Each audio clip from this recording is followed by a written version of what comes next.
Grow bag भरते समय किन किन सावधानियों को जानना बहुत ही ज़रूरी है। अगर इन सावधानियों को इग्नोर करेंगे तो इसमें जो कचड़े आप या फिर वेजिटेबल्स फ्रूट के छिलके भरते हैं वो कभी भी फास्ट तरीके से कंपोस्ट में परिवर्तित नहीं होते। तो इस तरीक़ों का यूज अगर आप करते हैं जिस तरह से मैं भर रही हूँ, तो इस तरीक़ों से यूज करने से आपको एक फ़ायदा होंगे कि इसमें जो भी चीज़ें आप यूज करते हैं वो जल्दी और फास्ट कंपोस्ट में परिवर्तित होते हैं और इसमें लगने वाले जो भी आप सीड वगैरह अंकुरित करके लगाते हैं वो अच्छे से ग्रो करते हैं, बल्कि सड़ते नहीं हैं। तो चलिए ज़्यादा देरी ना करते हुए ग्रो बैग को भरती हूँ और इस ग्रो बैग में मैं लगाने वाली हूँ फ्रेंच बीन्स के कुछ अंकुरित किए हुए सीड।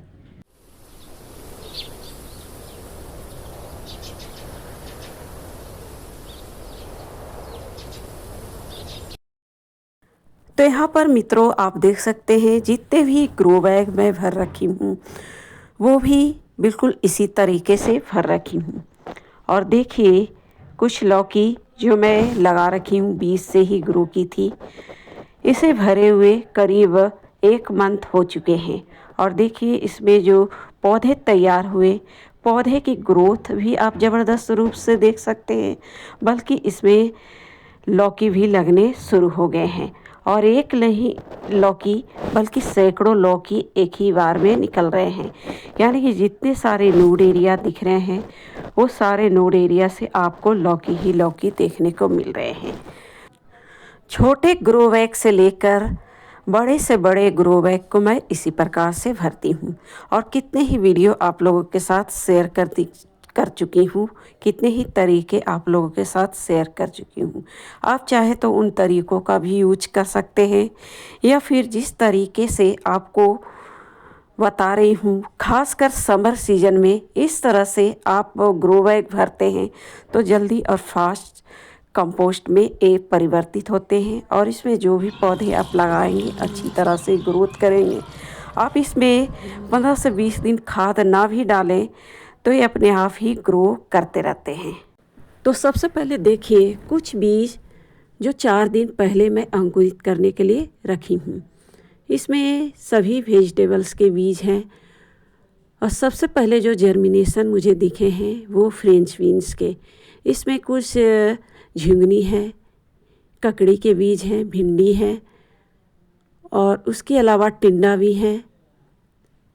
जितने सारे समर के वेजिटेबल्स हैं उन बीजों को मैं समय व समय अंकुरित करते रहती हूँ और अंकुरित करने का तरीका भी कई वीडियो मेरे बने हुए हैं। या फिर इस तरह के सूती कपड़े आपको लेनी है, इसमें बीजों को डालकर भिगोकर कपड़े को आप किसी एयर टाइट डब्बे में कहीं भी रख दें रूम टेम्परेचर में, तो अपने आप ही जर्मिनेशन होते रहते हैं। तो इसमें से कुछ मैं फ्रेंच बीन्स के पौधों को बीजों को लगाऊंगी। ये देख सकते हैं जो अंकुरित हो चुके हैं। ग्रो बैग भरने के लिए खासकर समर सीजन में आपको कुछ बातों का ध्यान रखना है। इस तरह के ग्रो बैग लेनी है, जो भी ग्रो बैग हो, चाहे बोड़े के ग्रो बैग हैं, चाहे पॉली बैग हैं या फिर कार्टून वगैरह हैं जो आप यूज कर रहे हैं, बिल्कुल इसी प्रकार से ग्रो बैग को भर सकते हैं। तो यहाँ पर फ्रेंच बीन्स के अंकुरित बीज को लगाने के लिए 12 बाई 12 के ग्रो बैग ले रही हूँ। फिलहाल एक ग्रो बैग में सारे बीजों को मैं लगा दूंगी जो अंकुरित हो चुके हैं। जैसे जैसे थोड़े से पौधे बड़े होंगे उसे मैं धीरे धीरे अलग पॉट में शिफ्ट कर दूंगी। तो सबसे पहले आपको ग्रो बैग के अंदर डालनी है कुछ पहले से जो हाफ कंपोस्ट है, जो कंपोस्ट में परिवर्तित हो चुके हैं उनकी मिट्टी ही। उसके बाद आपको ध्यान देनी है ड्राई सूखे कचड़े का यूज करना है। अगर इस तरह के सूखे कचड़े का यूज करते हैं तो अक्सर कंपोस्ट बनाने में कम समय लगते हैं। तो गीले कचड़े के यूज के बदले आप सूखे कचड़े का यूज करें तो बेहतर है। अगर आप सब्जियों फ्रूट के छिलके निकल रहे हैं तो आप उसे धूप में अच्छी तरह से सुखा लें। या फिर एक काम और कर सकते हैं, बिल्कुल ग्राउंड में गीले कचड़े का यूज करें। इस तरह से सूखे कचड़े और गीले कचड़े को अगर आप दोनों मिक्स करके यूज करते हैं तो कंपोस्ट बनाने में बहुत ही जल्दी और फास्ट प्रोसेस देखने को मिलते हैं। तो इसमें आपको सूखे और गीले कचरे का यूज करने हैं। तो यहाँ पर सबसे पहले ग्राउंड में जो गमले के पहले से मैं कंपोस्ट बनाई हूँ उसकी मिट्टी डालनी है। उसके बाद सूखे कचरे, फिर गीले कचरे। हाफ ग्रो बैग बिल्कुल उसी प्रकार से भरनी है और ऊपर के हाफ ग्रो बैग आपको मिट्टी से कवर करनी है। ये सबसे बड़ा पॉइंट है। अगर आप ऊपर तक छिलके से ही भर देंगे तो कभी भी उसमें जो भी आप पौधे लगाएंगे वो अंदर अंदर गैस परिवर्तित होते रहते हैं, जिसके कारण वो अक्सर पौधे खराब हो जाते हैं या फिर सीड लगाते हैं, सीड अक्सर गल जाते हैं। तो कभी भी आप हाफ फुल ग्रो बैग कचरे से ना भरें बल्कि हाफ ग्रो बैग भरें। उसके ऊपर हाफ मिट्टी डालें। मिट्टी में आप वर्मी कंपोस्ट मिला लें, राख मिला लें, नीम खली मिला लें, जो भी आपके पास फर्टिलाइज़र है सभी के मिक्स करके ऊपर के हाफ लेयर आपको मिट्टी से कवर करनी है। तो यहाँ पर कुछ वर्मी कंपोस्ट जो मेरे नकली हैं उसी को मिक्स कर रही हूँ।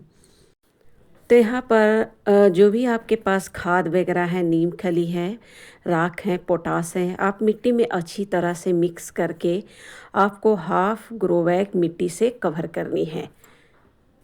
यहाँ पर सभी खाद को मिक्स करके ऊपर से डाल दे रही हूँ, या फिर अलग से आप मिट्टी तैयार कर लें और गमले को पूरी तरह से भर लें। तो लगभग मेरे ग्रो बैग पूरी तरह से तैयार हैं फ्रेंच बीन्स के सीड लगाने के लिए। तो यहाँ पर सबसे पहले बीज लगाने के पहले थोड़े से पानी से भिगो लेती हूँ। यहाँ पर देखिए जितने भी फ्रेंच बीन्स के सीड अंकुरित हो चुके हैं, लगभग सभी अंकुरित हो चुके हैं। इसे मैं हल्की गहराई में लगा दे रही हूँ, ज़्यादा गहराई में भी ना लगाएं। जैसे भी आप लगा दें बीज अंकुरित हो ही जाते हैं। बस ध्यान देनी है, अगर आप ज़्यादा गहराई में लगा देते हैं तो बीज अक्सर ख़राब हो जाते हैं। तो बीज ज़्यादा गहराई में ना बोएं, इस तरह से जैसे हम बो रहे हैं वैसे आप लगा दें। तो यहाँ पर सारे बीज को मैं लगा दी हूँ और इसे मैं छत पर ही रखूँगी, हल्की मॉइस्चर बना के रखूँगी। क्योंकि अगर आप शाम में पानी डालते हैं या फिर मॉर्निंग में हल्का पानी डालते हैं तो शाम आते आते इसकी मिट्टी ऊपर से सूख जाएगी, तो उस समय आपको हल्की पानी डालनी है। तो मेरे सारे बीज लग चुके हैं। अब इसमें जैसे जैसे मेरे बीज अंकुरित होंगे वैसे वैसे इन सारे बीजों को मैं लगा दूँगी।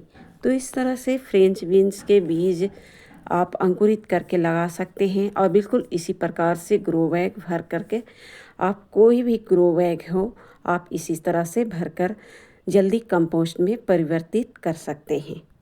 तो मित्रों मिलते हैं फिर एक नए वीडियो के साथ, तब तक के लिए धन्यवाद।